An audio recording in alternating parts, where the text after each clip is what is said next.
When my granddaughter told me what was happening, I knew I had to act. I couldn't allow this to continue.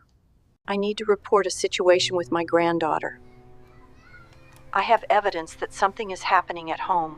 The silence in the living room was deafening.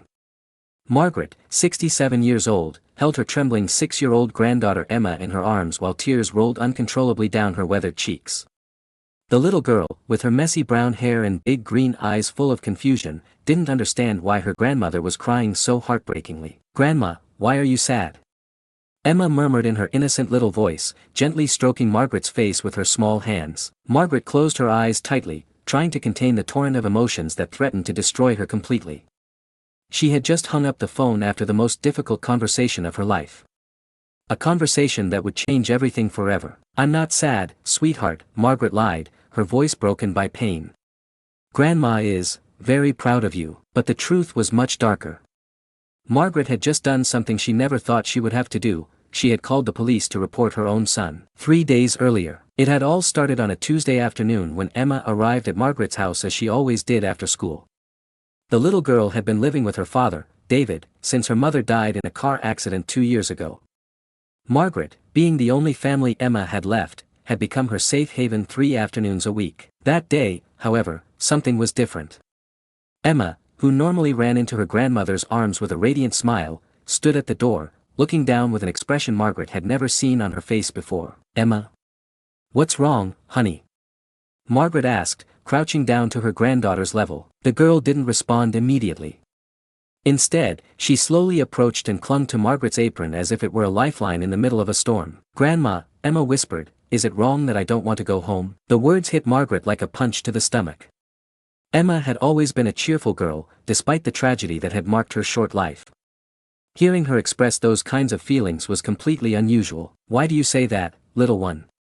Margaret asked gently, guiding Emma toward the living room sofa. Emma sat on her grandmother's lap, but instead of relaxing as she always did, her small body remained tense, as if she were ready to run at any moment. "Daddy is different," Emma murmured, nervously playing with the buttons on Margaret's cardigan. "He's not like before." Margaret felt a pang of concern in her chest. She knew David had been struggling since his wife's death. Alcohol had become his constant companion, and although Margaret had tried to talk to him on multiple occasions, her son had become increasingly distant and hostile. "Different how, sweetheart?" Margaret asked, trying to keep her voice calm despite the anxiety beginning to grow inside her. Emma remained silent for a long moment. When she finally spoke, her words were like knives in Margaret's heart. "He yells at me a lot. And sometimes it hurts when he touches me." Margaret's world stopped. Her breathing became shallow as she processed the words she had just heard. It couldn't be true. Not her David. Not her son. "How does it hurt, Emma?" Margaret asked, her voice barely a whisper. But Emma had closed up again, sinking deeper into her grandmother's arms without saying another word. That night, Margaret couldn't sleep. Emma's words echoed in her mind over and over, each repetition more painful than the last.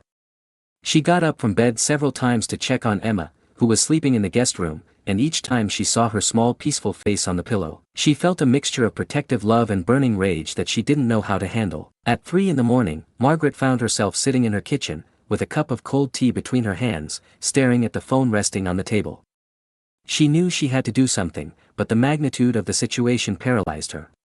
How could she even consider that her own son was capable of hurting Emma in that way? But then she remembered the expression on her granddaughter's face, the fear in her eyes, the way she had clung to her as if she were the only thing protecting her from the world. In that moment, Margaret knew she had no other choice. The next day, Margaret decided to keep Emma at her house for another day, calling the school to report that the girl was slightly ill. It wasn't a complete lie. Emma did seem to be unwell, though Margaret suspected the illness was more emotional than physical. During breakfast, Margaret carefully observed her granddaughter. Emma barely touched her favorite pancakes, pushing the food around the plate without really eating. Her normally bright little eyes were dull, and there was a sadness in her that broke Margaret's heart into 1,000 pieces. "Emma," Margaret said softly, sitting next to her granddaughter, "do you remember what you told me yesterday about Daddy?" Emma immediately tensed, her small shoulders rising to her ears. "I don't want to talk about that," she murmured. "I know, honey, but it's very important that Grandma understands what's happening," Margaret explained, taking Emma's small hands in hers. "Has Daddy hurt you in any way?" Tears began to well up in Emma's eyes, and Margaret felt as if her heart was being torn from her chest. "He says it's our special secret," Emma whispered. "He says if I tell anyone, they'll take me away from him and I'll never see Mommy in heaven again." Margaret had to use all her willpower not to collapse right then and there. Her son was not only hurting Emma, but also manipulating her emotionally, using the memory of her deceased mother as a tool of control. "Emma, sweetheart," Margaret said, her voice trembling with contained emotion, "nothing Daddy is doing to you is okay. And Mommy would never, never want someone to hurt you." Emma looked up at her grandmother, her eyes full of hope and fear at the same time. "Really?" she asked in a voice so small Margaret could barely hear her. "Really," Margaret confirmed, hugging Emma with all the strength her elderly arms could give. "And Grandma is going to make sure you're safe, no matter what I have to do." The confrontation. That afternoon, when David came to pick up Emma, Margaret knew she had to confront him. She couldn't keep pretending she didn't know what was happening. Emma had hidden in her room as soon as she heard her father's car in the driveway, behavior that now had a completely different meaning for Margaret. David looked terrible. His hair was disheveled, his eyes bloodshot, and Margaret could smell alcohol on his breath from several feet away. "Where's Emma?" David asked without even greeting his mother. "We need to talk, David," Margaret said, blocking the entrance to the house. "I don't have time for your sermons, Mom. Just give me the kid and I'll go." The coldness in her son's voice sent chills down Margaret's spine. This wasn't the sweet boy she had raised. This wasn't the man who had cried with joy the day Emma was born. "David, Emma told me some very concerning things," Margaret said, trying to keep her voice firm. "Things about you." David's expression changed instantly. His face went pale, but then filled with rage. "What lies has that brat been telling you?" he growled. David's choice of words confirmed all of Margaret's fears. An innocent father would have asked what Emma had said, would have shown concern. But David had immediately called her a liar. "They're not lies, David," Margaret said, her own rage beginning to boil. "How could you? How could you hurt that innocent child?" David approached Margaret, and for the first time in her life, she felt afraid of her own son. "You don't know what you're talking about," David hissed. "Emma is mine. Her mother is dead, and you have no legal rights over her. But I have the moral obligation to protect her," Margaret responded, straightening her small figure as much as she could.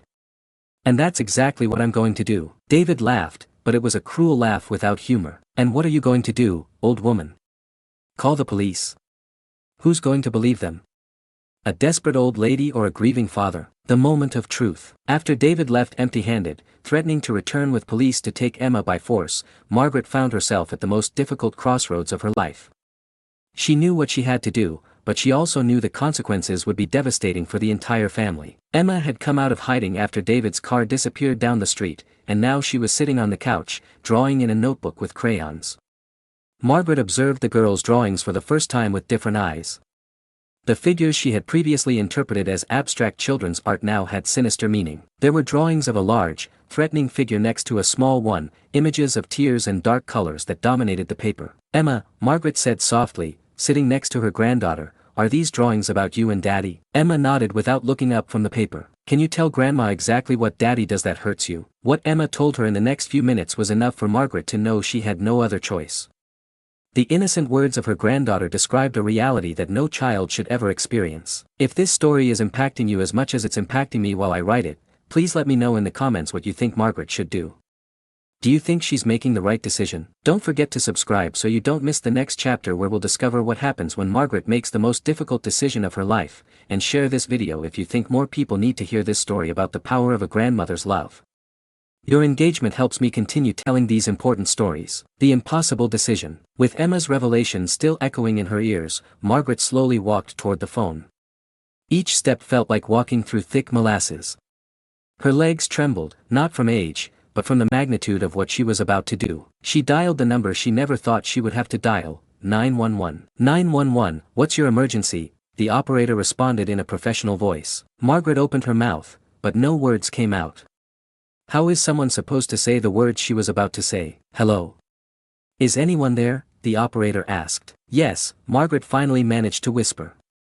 I need to report child abuse. The words came out of her mouth like glass fragments, cutting her throat and leaving a bitter taste she knew would remain with her forever. Is the child in immediate danger? The operator asked. Margaret looked toward the couch where Emma continued drawing, oblivious to the conversation that was determining her future. She's with me now, Margaret responded. She's safe with me. The difficult questions. For the next 20 minutes, Margaret had to answer questions she never imagined she would have to answer. She had to describe what Emma had told her, she had to provide details that made her feel physically sick, she had to admit that the perpetrator was her own son. "Ma'am, are you certain of these accusations?" the operator asked. "I understand these situations are very difficult for families." "I'm certain," Margaret responded with more firmness than she felt. "My granddaughter wouldn't lie about something like this. She doesn't even fully understand what's happening to her." "We're going to send a police officer and a social worker to your house," the operator explained. "Can you keep the child with you until they arrive?" "Of course," Margaret said. "She's not going anywhere without me." After hanging up the phone, Margaret stood in the kitchen, staring at the device as if it were an alien object. She had just done something irreversible.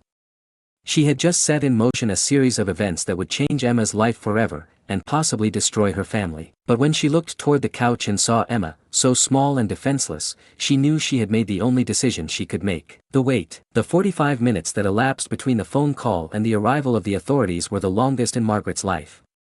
Every minute felt like an hour, every second like an eternity. Emma had stopped drawing and was now curled up next to Margaret on the couch, as if she could sense the tension in the air. "Grandma, are you worried about something?" Emma asked, her big green eyes full of the wisdom that only children who have experienced more than they should have. "I just want to make sure you're safe, sweetheart," Margaret responded, stroking Emma's hair. "Is Daddy going to come looking for me again?" Emma asked, and Margaret could detect the fear in her voice. "I don't know, little one," Margaret responded honestly. "But whatever happens, Grandma is going to be here with you." Emma curled closer to Margaret, and in that moment, Margaret felt the full weight of the responsibility she had assumed. She was no longer just a grandmother who spoiled her granddaughter on weekends. Now she was the only thing standing between Emma and a world that had already hurt her too much. The arrival of the authorities. When the doorbell rang, Margaret felt as if her heart was going to jump out of her chest. Emma immediately clung to her, her small fingers digging into Margaret's arm. "Who is it, Grandma?" Emma whispered. "Some people who are going to help us," Margaret responded, though she wasn't sure she believed her own words. At the door was a police officer, a middle-aged woman with a kind but serious expression, and a social worker who looked barely older than David. "Mrs. Margaret Rodriguez?" the officer asked. "Yes, that's me," Margaret responded, inviting them in. "I'm Officer Martinez, and this is social worker Lisa Chen.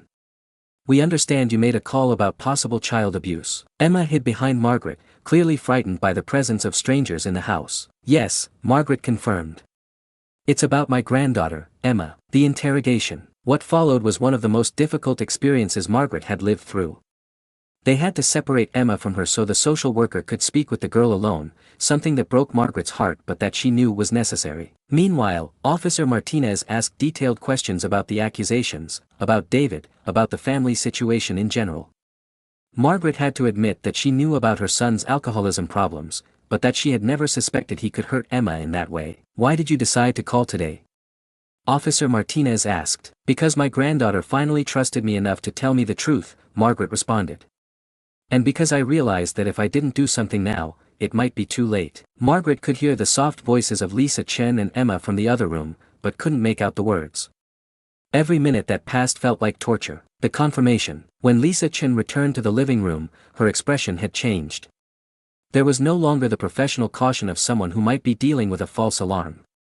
Instead, there was a sadness and determination that confirmed Margaret's worst fears. "Mrs. Rodriguez," Lisa Chen said softly, "based on my conversation with Emma, I believe your concerns are justified. We're going to need to conduct a complete investigation." Margaret felt as if the ground had opened beneath her. Part of her had been secretly hoping that it was all a misunderstanding, that Emma had misinterpreted something, that somehow her son was innocent. "What does that mean for Emma?" Margaret asked, her voice barely audible. "For now, she can stay with you," Lisa Chen explained.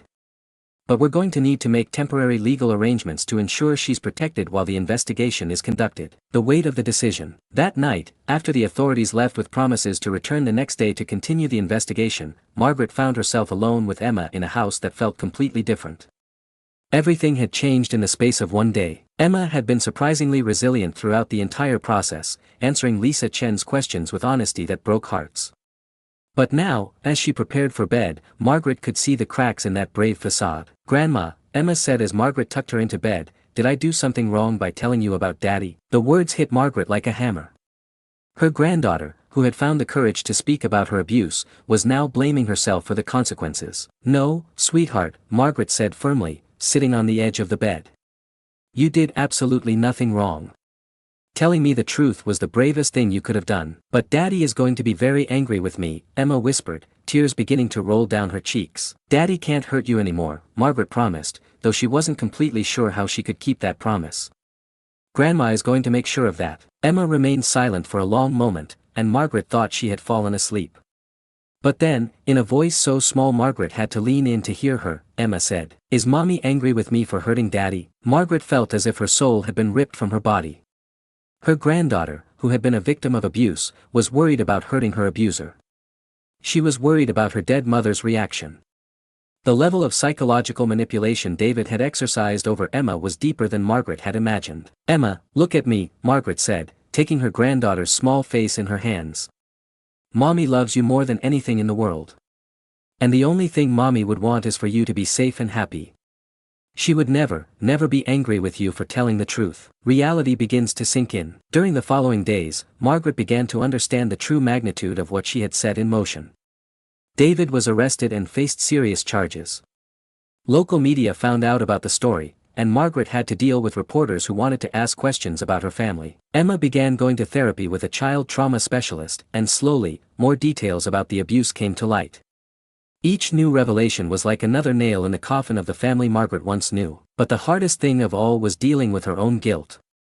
As a mother, Margaret constantly wondered if she had missed warning signs. Was there something she could have done to prevent all this?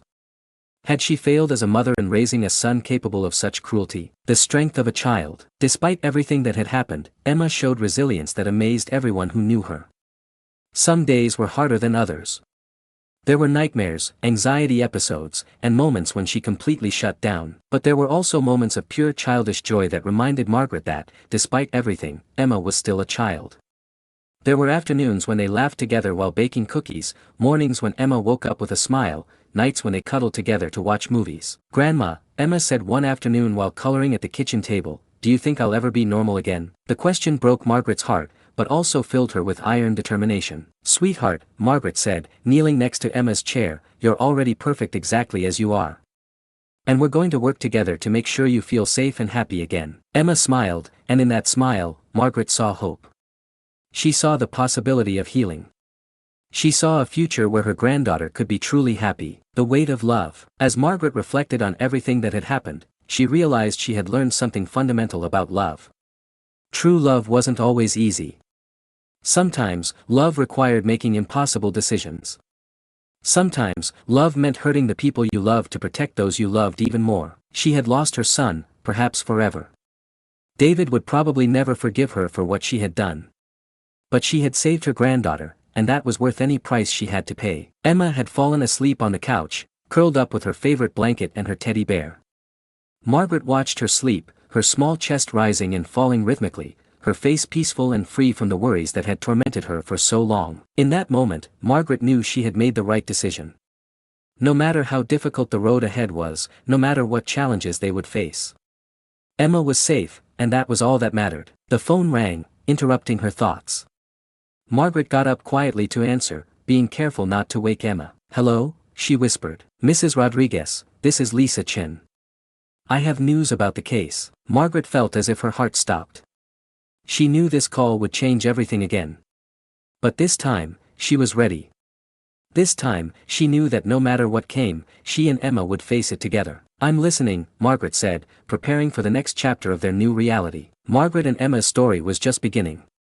The road to healing would be long and difficult, but they had something many victims don't have: they had each other, and they had the unbreakable love of a grandmother willing to fight the entire world to protect her granddaughter. 5 years later, the spring breeze gently moved the kitchen curtains as Margaret, now 72 years old, watched Emma through the window.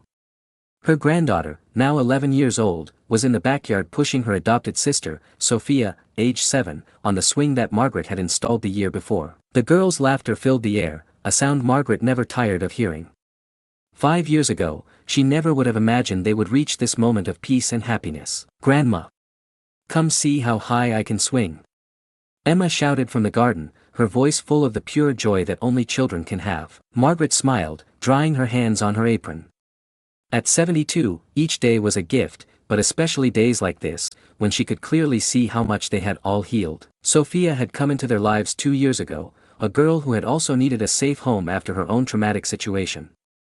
Margaret had decided to become a foster mother, feeling she had more love to give and that Emma would benefit from having a sister. The transformation. As she walked toward the garden, Margaret reflected on the incredible journey they had traveled. The first years after David's arrest had been the most difficult of their lives.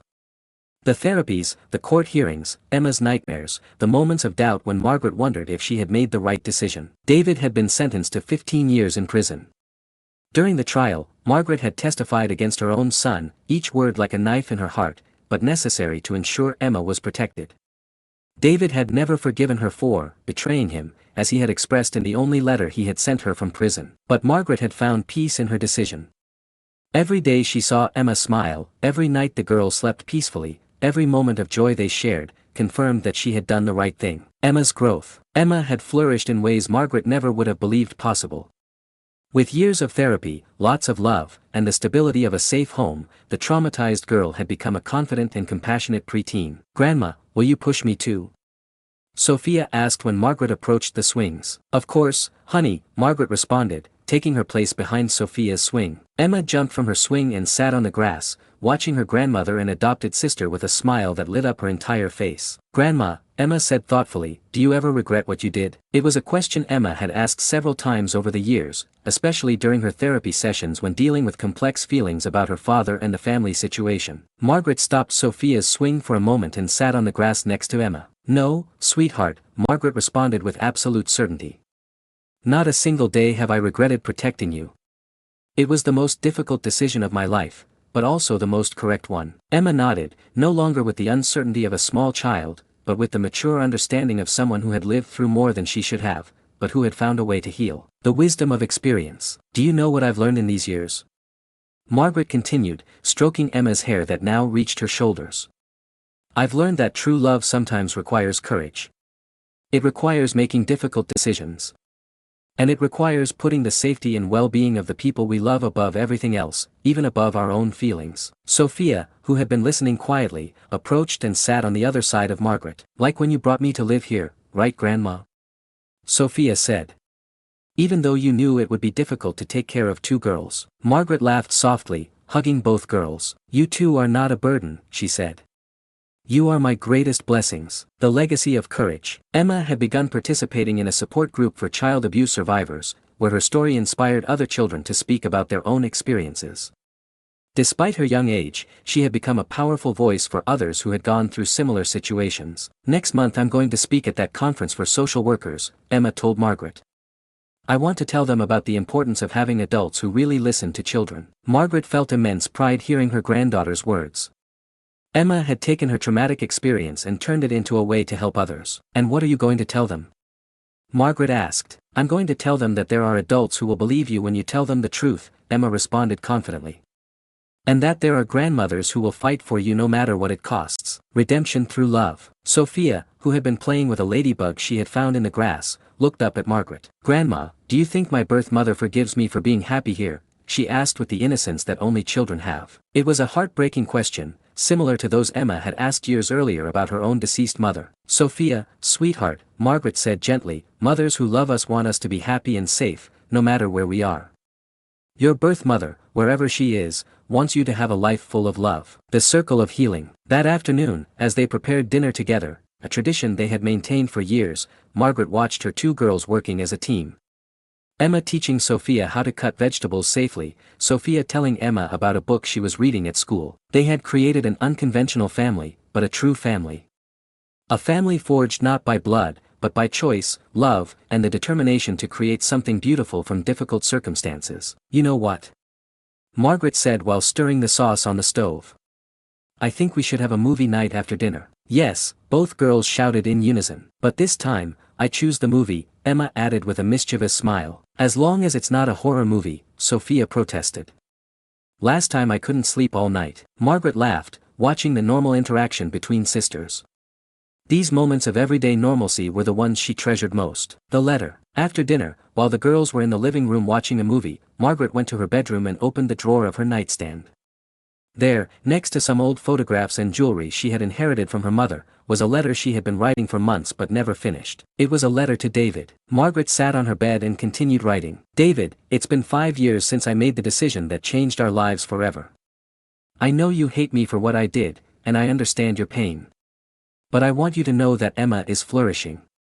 She's healthy, happy, and has become an extraordinary girl who helps other children in similar situations. I'm not writing this letter expecting your forgiveness. I'm writing because I want you to know that, despite everything, you're still my son and I will always love you. But my love for you could never surpass my responsibility to protect Emma. I hope that someday you can find the help you need and that you can understand why I did what I did. Emma asks about you sometimes, and I always tell her the truth, that Daddy is sick and needs time to heal. If you ever get out of prison and have truly changed, if you've received the help you need and can be the person I know you can be, maybe we can find a way to heal as a family. But Emma will always be my priority. With love and hope for your healing, Mom. Margaret folded the letter and put it back in the drawer. Maybe someday she would have the courage to send it. Or maybe not. But writing it had helped her process her own complex feelings about her son. The present moment. Grandma. Come. This is the funniest part. Sophia shouted from the living room. Margaret smiled and headed toward where her girls were. Emma had her arm around Sophia, both curled up on the couch under a blanket Margaret had knitted for them. She sat in her favorite armchair, the same one where she had held Emma that first terrible night 5 years ago, and watched her girls enjoy the movie. In this moment, everything was perfect. There was no drama, no crisis, no impossible decisions to make. There was just a 72-year-old grandmother and her 2 girls, enjoying a quiet night at home. The final reflection. That night, after the girls had gone to sleep, Margaret stayed awake a little longer, sitting in her kitchen with a cup of tea, reflecting on the journey they had traveled. She had lost much in these 5 years. She had lost her son, at least temporarily. She had lost innocence about what people are capable of doing. She had lost the simplicity of her previous life, but she had gained much more. She had gained the certainty that she had done the right thing. She had gained the respect and admiration of her community for her courage. She had gained a second daughter in Sophia. And most important of all, she had gained the opportunity to see Emma become the strong, compassionate, and brave girl she was today. Margaret knew she didn't have many years left. Her health wasn't the same as 5 years ago, and each day was a gift. But she also knew she had done everything in her power to ensure Emma and Sophia had the best life possible. She had established a trust to ensure the girls had financial resources for their education. She had made legal arrangements so that, if something happened to her, they would go live with her niece Carmen, a wonderful woman who had been like a sister to Margaret. But more important than legal and financial arrangements, Margaret knew she had given the girls something invaluable, the understanding that they were loved unconditionally, that they deserved to be safe, and that they had the power to create their own bright future despite past obstacles. The dawn of a new day. The next morning, Margaret woke up to the sound of laughter coming from the kitchen.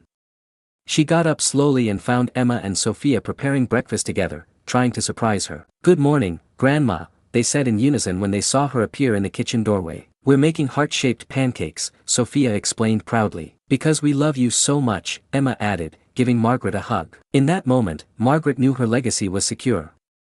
No matter what the future held, she had raised 2 girls who knew what true love meant, who understood the importance of protecting the vulnerable, and who had the strength to face any challenge life presented them. "I love you both very much too," Margaret responded, hugging both girls. More than words can express. As they ate breakfast together, Margaret watched her girls' faces, Emma, now a confident preteen with plans to become a social worker to help other children, and Sophia, a 7-year-old girl full of curiosity and joy who had found safety and love in this unconventional family. The sun came through the kitchen window, illuminating the table where they shared their breakfast, creating the kind of moment Margaret knew she would remember forever. Epilogue, the true victory. 5 years after making the most difficult decision of her life, Margaret Rodriguez had found something she never expected: complete peace. Not the peace that comes from an easy life, but the peace that comes from knowing you've done the right thing, no matter the cost. Emma had not only survived her trauma, but had thrived. She had become a voice for other survivors, an excellent student, and a loving big sister. Her capacity to forgive, to heal, and to find joy after so much darkness was a testament to the resilience of the human spirit. Sophia had found in Margaret and Emma the family she had always needed, and her presence had completed their small circle of love in ways none of them had anticipated. And Margaret had learned that true love isn't always gentle or easy. Sometimes, love requires courage. Sometimes it requires doing things that break your heart to protect the people you love most. But in the end, love always triumphs. As she watched her girls plan their activities for the day, Margaret smiled. She had made the right decision. She had protected the innocent. She had broken the cycle of abuse. And she had created a home full of love, safety, and hope. In Margaret Rodriguez's world, that was more than enough. It was everything. The end. This story reminds us that there are heroes everywhere, often in the most unexpected places. Sometimes they are 67-year-old grandmothers who find the courage to do the unthinkable to protect their granddaughters. Sometimes they are children who find the strength to survive the unimaginable and thrive. And sometimes, the family we choose is stronger than the family we're born into. Margaret's legacy won't be measured in years, but in the lives she touched, the brave decisions she made, and the unbreakable love she demonstrated when it was needed most.